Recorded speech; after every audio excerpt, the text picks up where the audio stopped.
ওকে, যেমনটা তোমরা দেখতে পাচ্ছ এখানটায় যে ইট is sure that, it is normal that, it is sudden that, it is certain that, মানে এরকম ইট ইজ এরপরে অ্যাডজেক্টিভ প্লাস দ্যাট থাকবে। অর্থাৎ পরের অংশটা দ্যাটের পরে কিন্তু আরো থাকবে, দ্যাটের পরে আরেকটা ক্লজ থাকবে, মানে দ্যাট যুক্ত ক্লজ, সাবঅর্ডিনেট ক্লজটা আমি লিখিনি, তো দ্যাটের পরে আরো কিছু কথা থাকতো।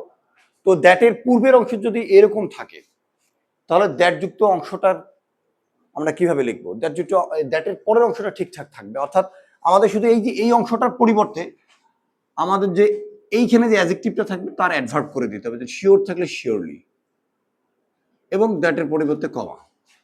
এখানে ইট ইজ নর্মাল দ্যাট, তাহলে নর্মাল থাকলে এখানে হচ্ছে নর্মালি, NORMALLY। সাডেন থাকলে সাডেনলি।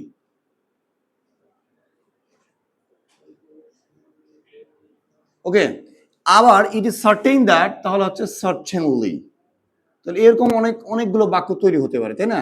শুধু আমাদের বিষয়টা মাথায় রাখতে হবে যে ইট ইজ এরপরে যদি অ্যাডজেক্টিভ থাকে, তারপরে যদি দ্যাট ক্লজ থাকে, তাহলে আমাদের এইভাবে পরিবর্তন করে ফেলতে হবে, এবং এই যে নর্মালি, শিওরলি, সাডেনলি এগুলোর পরে বাকি অংশটা আমাকে লিখে ফেলতে হবে।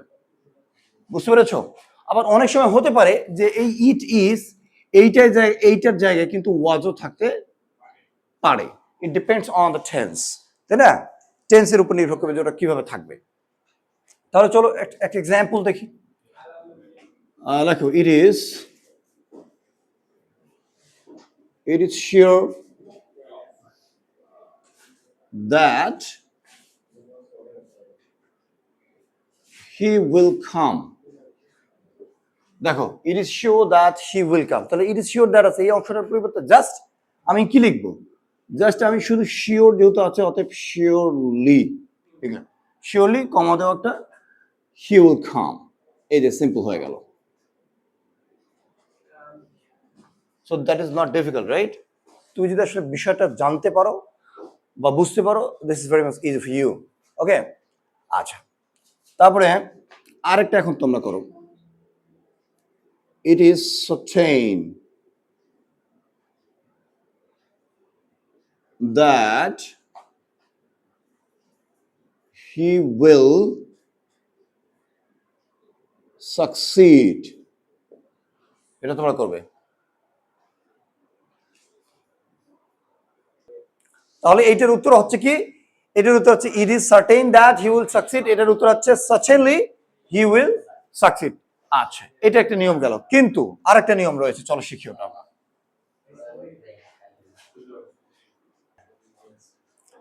লিখো, কিন্তু এভরিওয়ান রাইট, কিন্তু ইট এর জায়গায়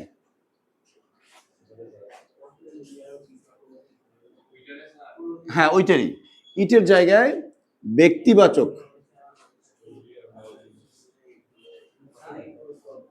ব্যক্তিবাচক সাবজেক্ট থাকলে,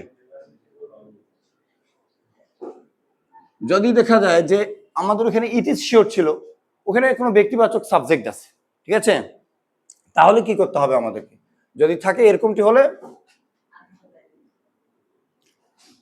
আমাদেরকে ওই যে দ্যাটের পরের অংশের জন্য, ঠিক আছে, দ্যাটের পরের অংশের জন্য আমাদেরকে লিখতে হবে প্রিপোজিশন। দেখো,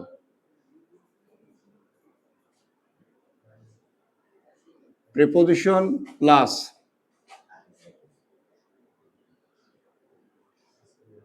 পজিটিভ প্লাস নাউন। এটা কোন অংশের পরিবর্তে? দ্যাট ক্লজের পরিবর্তে। এটা জাস্ট আমি ওই কথাটা লিখলাম না, শুধু এইটা মাথায় রাখো যে আমরা দ্যাট ক্লজটাতে এসে দ্যাটের পরিবর্তে প্রিপোজিশন বসাবো, তারপরে পজিটিভ নেব, দ্যাট ক্লজের যে সাবজেক্টই থাকবে, তারপরে ওই ক্লজের নাউন ব্যবহার করতে হবে, যে ভার্ব কিংবা অ্যাডজেক্টিভ দেওয়া থাকবে তার নাউন আমাকে ব্যবহার করতে হবে। Let's have an example. চলো একটা এক্সাম্পল নেই। যেমন একটা সেন্টেন্স আমরা লিখেছিলাম তখন, আই অ্যাম শিওর। লেখো এবার, আই অ্যাম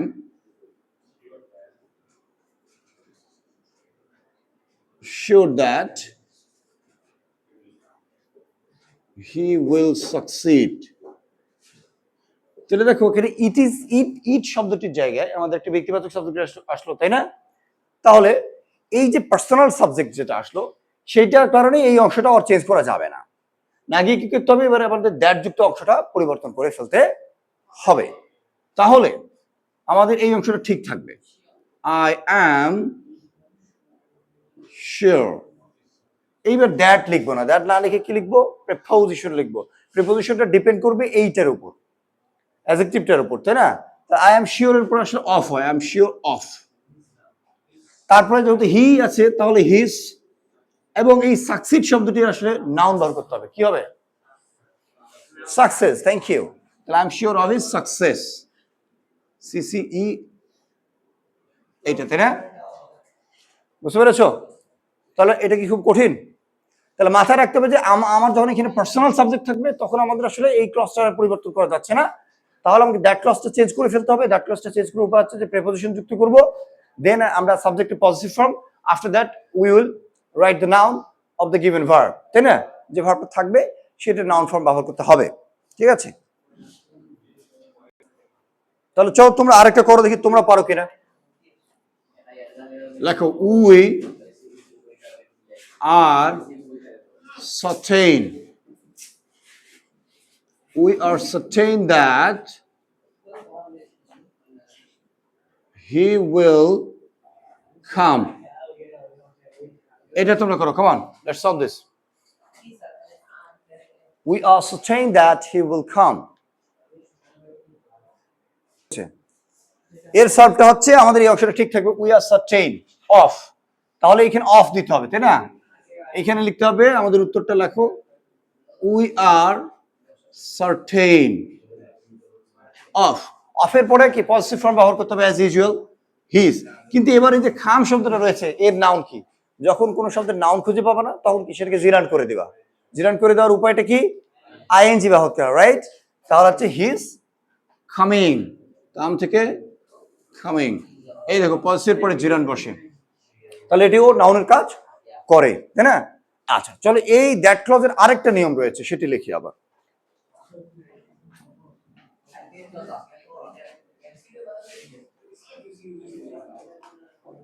লিখো আবার, স্টপ টকিং। আবার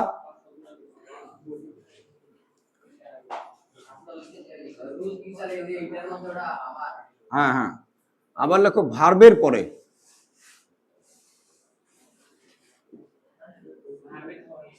ভার্বের পরে অবজেক্ট হিসেবে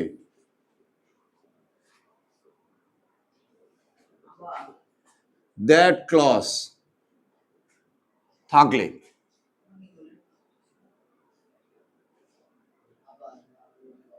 ভার্বের পরে অবজেক্ট হিসেবে যদি দ্যাট ক্লজ থাকে তাহলে এটিকে আমরা দুভাবে পরিবর্তন করতে পারি। সেক্ষেত্রে দেখা যাবে দ্যাট ক্লজের পরিবর্তে আমাদের যেটা করতে হবে, মানে দ্যাটের পরিবর্তে আমাদের টু বি ব্যবহার করতে হবে,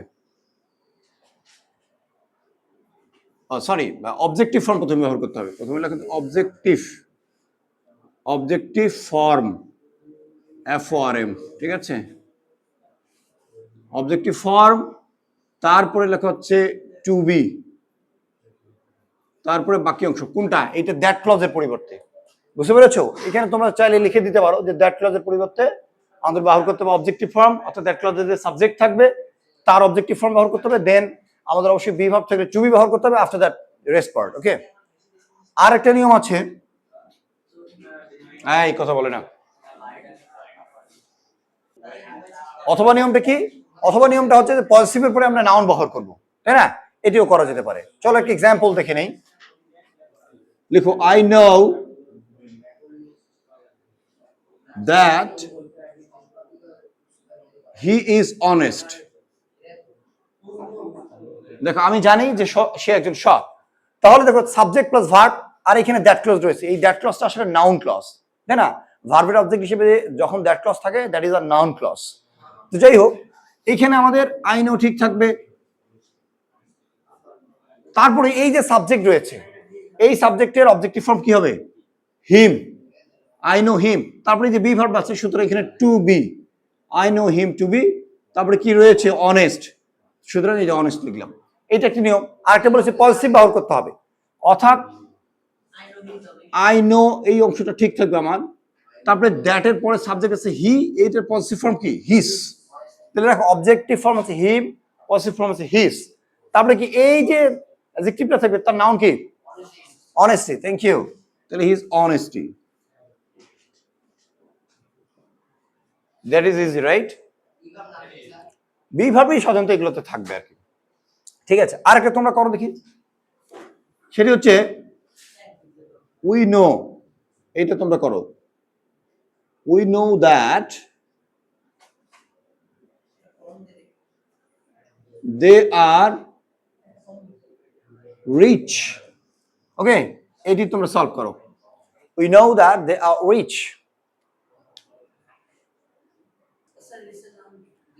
হ্যাঁ রিচের নাউন কি সেটা একটা গুরুত্বপূর্ণ বিষয় রিচ শব্দের অ্যাডজেক্টিভ রিচের দুটো নাউন রয়েছে একটা হচ্ছে রিচনেস আর একটা হচ্ছে রিচেস বুঝতে পেরেছো তাহলে এটা কি হবে we know them to be rich এটা একটা উত্তর we know them to be rich আরেকটা হচ্ছে উই নো দেয়ার রিচনেস তাই না অথবা উই নো দেয়ার রিচেস তো রিচনেসটাই মোস্ট অ্যাপ্রোপ্রিয়েট আনসার এখানে we know their positive form কি হবে দেয়ার তারপরে কি হবে রিচনেস ওকে হয়ে গেল আচ্ছা এখানে একটা ব্যতিক্রম সেন্টেন্স রয়েছে আমি তোমাদেরকে একটু লিখাই মানে সাবজেক্ট দুইটা যদি একই হয় ইন দ্যাট কেস আমরা কি করব এখানে দেখা যাচ্ছে যে সাবজেক্ট দুটো ভিন্ন ছিল তাই না দুটো ক্লজের আই নো ছিল আর এখানে হি ছিল এরকম ছিল যদি একই হয় যেমন একটা সেন্টেন্স লিখো he pleaded come on right he pleaded that he is innocent he pleaded মানে সে আপিল করেছে যে সে হচ্ছে কি ইনোসেন্ট মানে কি নিষ্পাপ নির্দোষ হ্যাঁ তাহলে এটা করো সে নিষ্পাপ সে নির্দোষ সেটা সে আপিল করেছে no that is not correct okay I will help you there এইখানে দেখো এই যে হি এবং এই যে হি এই দুজনে একই ব্যক্তি কিনা যদি সাবজেক্ট এবং অবজেক্ট আমরা এই অংশটা ঠিক রাখবো হি প্লিডেড রাইট হি প্লিডেড আচ্ছা প্লিডেড এর পরে আমরা যদি অবজেক্টিভ ফর্ম ব্যবহার করি তা হি এর অবজেক্টিভ ফর্ম কি হিম ইন জেনারেল আমরা জানি কিন্তু এইখানকার যে সাবজেক্ট এবং এই ভার্বের পরে যে অবজেক্ট সেটা যদি একই ব্যক্তি হয় তাহলে কি রিফ্লেক্সিভ প্রোনাউন বসাতে হয় যেমন আমরা পড়েছিলাম হি কিল্ড হিমসেলফ পড়ে নেই ঠিক সেরকম হি প্লিডেড হিমসেলফ হবে এখানে জাস্ট জেনারেলি আর হিম ব্যবহার করা যাবে না কারণ এই দুইজন ব্যক্তি একই তাই না সাবজেক্ট এবং অবজেক্ট যখন একই ব্যক্তি হয় তখন অবজেক্টের জায়গায় আমাদের রিফ্লেক্টিভ প্রোনাউন ইউজ করতে হবে ওকে তো হি প্লিডেড হিমসেলফ তারপরে কি হবে টু বি ইনোসেন্ট CENT এটা আচ্ছা এটা একটা গেল আরেকটা নিয়ম কি অথবাটা হচ্ছে এই যে হি প্লিডেড এই প্লিডেড শব্দটির পরে আমাদের অ্যাপ্রোপ্রিয়েট প্রিপোজিশন হিসেবে ফর ব্যবহার করতে হবে অল দ্য টাইম তাহলে হি প্লিডেড ফর প্লিড মানে আবেদন করেছিল কিসের জন্য ফর তারপরে হি থেকে হিস ফর হিজ ইনোসেন্স CENCE এই যে যখন পজিটিভ হবে পজিটিভের পরে নাউন ব্যবহার করতে হবে আর অবজেক্টিভ ফর্মের পরে আসলে টু বি প্লাস হ্যাঁ যদি সাবজেক্ট দুটো একই হয় ইন দ্যাট কেস আমাকে হিমসেলফ হি যদি হয় শি হলে কি হারসেলফ তাই না it depends on the subject সবসময় হিমসেলফ তা নয় ডিপেন্ডস অন দ্য সাবজেক্ট তোমাকে মাথায় রাখতে হবে যে you need to write the reflexive pronoun ourselves reflexive pronoun গুলো ব্যবহার করতে হবে আমাদেরকে ওকে আচ্ছা আমরা আরেকটা রুল শিখি চলো এবার দেখো নো সুনার হ্যাড ডট ধরো নো সুনার হ্যাড তারপরে এরকমটি থাকতে পারে নো সুনার হ্যাড এর পরে কি থাকে সাধারণত সাবজেক্ট থাকে তাই না সাবজেক্ট প্লাস V3 তারপরে অবজেক্ট বা আরো কিছু থাকতে পারে দেন আমাদের এখানে কনজাংশন হিসেবে আবার দেন থাকবে দেন তারপরে এগুলো থাকবে আবার একইভাবে হার্ডলি হ্যাড এই ফ্রেজটা থাকতে পারে তাই না হার্ডলি হ্যাড থাকলেও দেখা যাচ্ছে সেখানে সাবজেক্টের পরে V3 এবং হার্ডলি হ্যাড এর পরে এইখানে ওয়েন থাকে কনজাংশন হিসেবে ওয়েন তারপরে বাকি অংশ তারপরে আরেকটি ফ্রেজ থাকতে পারে SCARCE স্কার্সলি ঠিক আছে স্কার্সলি হ্যাড এখানেও একই নিয়ম প্রযোজ্য হ্যাডের কারণে সাবজেক্টের পরে V3 ব্যবহার করতে হবে বা থাকে, এবং এইখানে কনজাংশন ওয়েন ব্যবহার করতে হয়, এই যে এটা থাকে, ঠিক আছে। এবং এখানে আরেকটা বিষয় বলি তোমাদেরকে আমি, অ্যাজ সুন অ্যাজও যদি থাকে, অ্যাজ সুন অ্যাজ থাকলে যেটা হয় যে সাবজেক্টের পরে ইন জেনারেল আমাদের V2 যদি থাকে, এটার নিয়মের ক্ষেত্রে V2, এবং এই জায়গাটা গিয়ে কমা বসে অ্যাজ সুন এর কারণে শুধু, আর বাকি এদিকে ঠিক থাকে, তখন আমাদের কি করতে হবে বয়স, হ্যাভ এ লুক। তখন আমাদের মাথায় রাখতে হবে যে এই ধরনের বাক্যগুলোকে আমরা যদি সিম্পল করতে যাই, তাহলে এই অংশটার পরিবর্তে এই যে ফ্রেজগুলা, এই ফ্রেজগুলার পরিবর্তে আমরা কি ব্যবহার করবো সেটি জানা দরকার। এই ফ্রেজগুলোর পরিবর্তে মানে এই কয়েকটা ফ্রেজ, এটা এটা এটা এটা, এগুলোর পরিবর্তে আমরা লিখতে পারি immediately after. Please write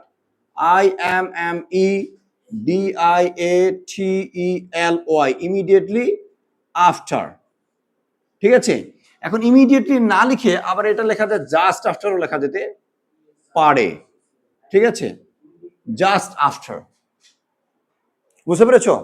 immediately after, অথবা আমরা লিখতে পারি জাস্ট আফটার। যেহেতু আফটারটা হচ্ছে একটা প্রেপোজিশন, তাই না? আফটারটা একটা কি প্রেপোজিশন, তাহলে প্রেপোজিশনের পর এই যে ভার্বটা আমাদের দেওয়া থাকবে, এখানে যে ভার্বটা দেওয়া থাকবে, এই যে ভার্বটা, এই ভার্বটার প্রেজেন্ট ফর্মের সাথে আইএনজি ব্যবহার করতে হবে আমাদেরকে। কি ব্যবহার করতে হবে? আইএনজি ব্যবহার করতে হবে। তারপরে বাকি অংশটা লিখে এখানে এই যে কনজাংশন বা কমা, এই যে কনজাংশন গুলোর জায়গায় আমাকে কমা ইউজ করতে হবে। কি ইউজ করতে হবে? না, হ্যাঁ সাবজেক্ট তুলে দিবা তুমি, তাহলে কমা ব্যবহার করতে হবে, তারপরে বাকি অংশ। এখানে একটি বিষয় মনে রাখবার বিষয় যে আমাদের সাবজেক্ট দুটো ক্লজের সাবজেক্ট যদি ভিন্ন হয়, in that case we need to use positive, যেটা আমরা এর আগে শিখেছি যে সাবজেক্ট দুটি ক্লজের সাবজেক্ট ভিন্ন হলে প্রিপোজিশনের পরে কি হয়, যেমন ওখানে অফের পরে আমরা পজিটিভ ইউজ করেছিলাম, ঠিক সেরকম এখানেও পজিটিভ ব্যবহার করতে হবে। আর যদি সাবজেক্ট দুইটা সিমিলার হয়, তাহলে আমাদেরকে চেঞ্জ পজিটিভ ইউজ না করলেও চলছে, রাইট, যেটা আমরা শিখেছি। চলো একটা এক্সাম্পল নেই, that will make us clear. দেখো,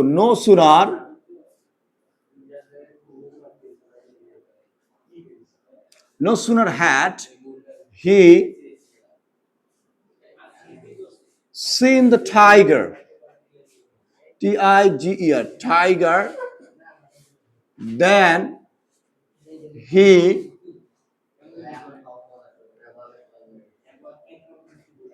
began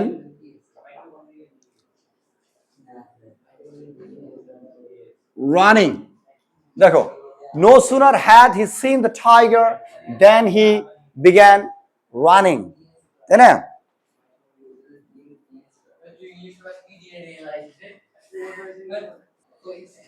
তাহলে তোমরা যেমনটা দেখতে পাচ্ছ যে no sooner had রয়েছে, আমাদের এখানে no sooner had আছে কিনা? তাহলে আমরা কি ব্যবহার করব? হ্যাঁ, জাস্ট আফটার ব্যবহার করি, অথবা ইমিডিয়েটলি আফটার, তোমার যেটা খুশি। তাহলে আমি লিখলাম জাস্ট আফটার, ওকে। তাহলে জাস্ট আফটার, তারপরে এই যে ভার্বটা দেওয়া থাকবে, এই ভার্বের প্রেজেন্ট ফর্মের সাথে আইএনজি ব্যবহার করতে হবে। তাহলে sing, right, just after sing the tiger, sing the tiger, then এই যে দেন শব্দটি রয়েছে, এই দেনের জায়গায় কি ব্যবহার করতে হবে? কমা ব্যবহার করতে হবে। থ্যাংক ইউ, কমা। তারপরে বাকি অংশ যে ক্লাসটা রয়েছে সেটা নিয়ে আর কোনো চেঞ্জ করার দরকার নেই আমাদের। হি বিগান রানিং, তাই না? This is easy, right?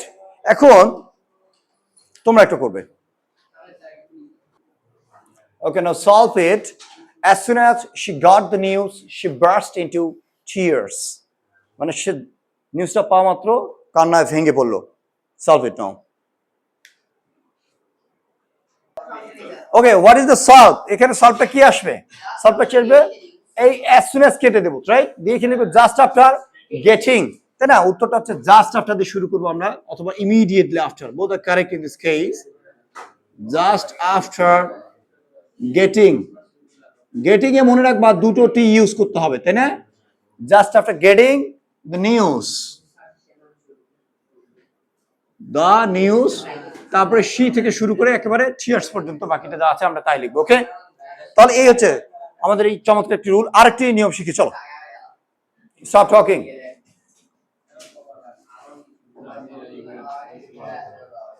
ওকে, লিখো,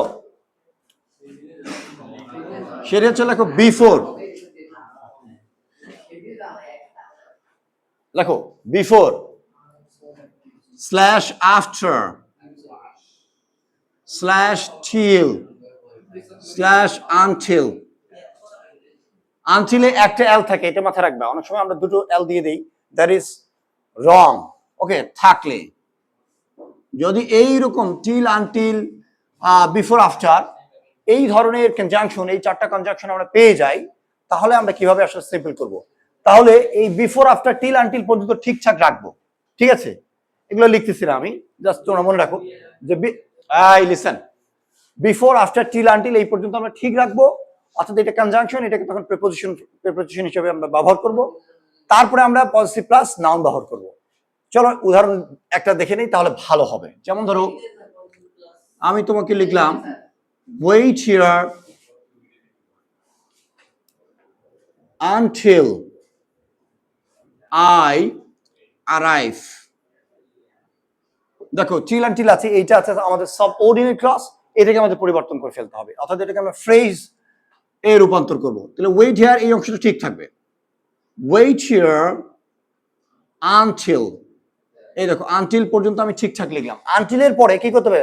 সাবজেক্টের পজিটিভ ফর্ম ব্যবহার করতে হবে, until my, আর পজিটিভ এর পরে আমাদের যে ভার্বটা থাকবে তার নাউন ফর্ম ব্যবহার করতে হবে, রাইট?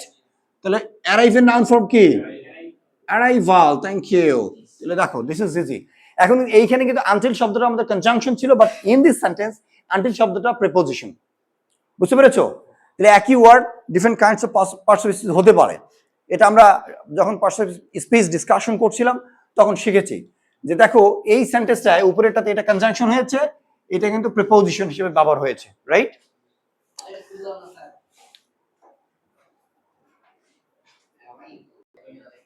ওকে, আরেকটা তোমরা এখন করো দেখি। লিখো don't go